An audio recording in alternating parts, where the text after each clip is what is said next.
중국은 현재 어렵고 복잡한 상황에 직면하고 있다.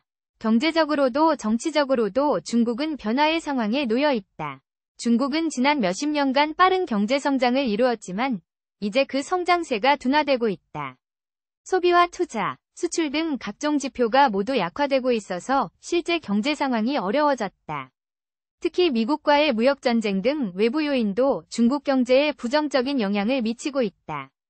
중국의 부동산 시장도 위험한 수준에 이르렀고 부동산 버블이 터질 가능성도 거론된다.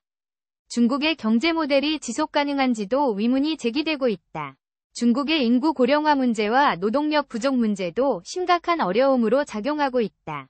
정치적으로는 중국 공산당의 강력한 통제가 여전히 이어지고 있지만 내부에서도 동요가 나타나고 있다. 홍콩 시위나 코로나 사태로 인한 민심 변화 등 정치적 불안이 계속되고 있다. 중국의 군사적 활동과 외교적 팽창이 주변국과의 갈등을 증폭시키고 있다. 주변국들과의 갈등이 중국의 안보에도 도전을 던지고 있다. 중국의 인권 문제, 환경 파괴 등 다양한 문제에 대한 국제적 비판도 증가하고 있다. 중국은 그 독자적인 발전 모델을 유지하고자 하는데 이것이 결국에는 위험하다는 지적도 제기된다. 중국의 무분별한 산업 발전으로 인한 환경 파괴 문제도 큰 관심사이다. 미래에는 중국의 세력이 어떻게 변할지 예측하기 어렵다. 중국의 독단적인 자세가 미래를 위협할 수도 있다. 중국은 지금까지의 성장세를 유지하면서도 변화와 개선을 이룰 수 있는 방향을 모색해야 한다. 중국이 외부와의 협력을 강화하고 평화적인 해결책을 모색하는 것이 좋은 방향이라 할 수 있다. 중국이 자국 내부 문제와 국제적 환경을 모두 고려하여 신중한 정책 결정을 하는 것이 중요하다.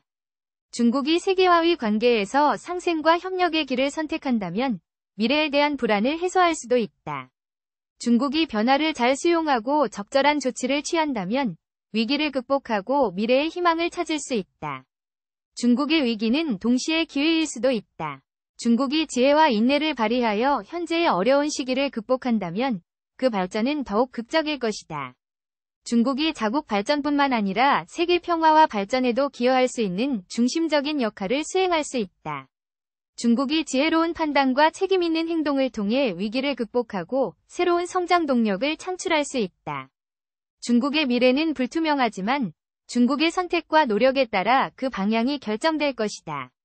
중국이 국제사회와 함께 협력하고 공동 번영을 추구한다면 그 위기는 기회로 변할 수 있다. 중국이 변화와 혁신을 통해 자신의 잠재력을 최대한 발휘한다면 새로운 세계적 리더가 될 수도 있다. 중국의 붕괴가 아니라 변화와 발전을 통해 새로운 중국의 탄생이 가능할 것이다.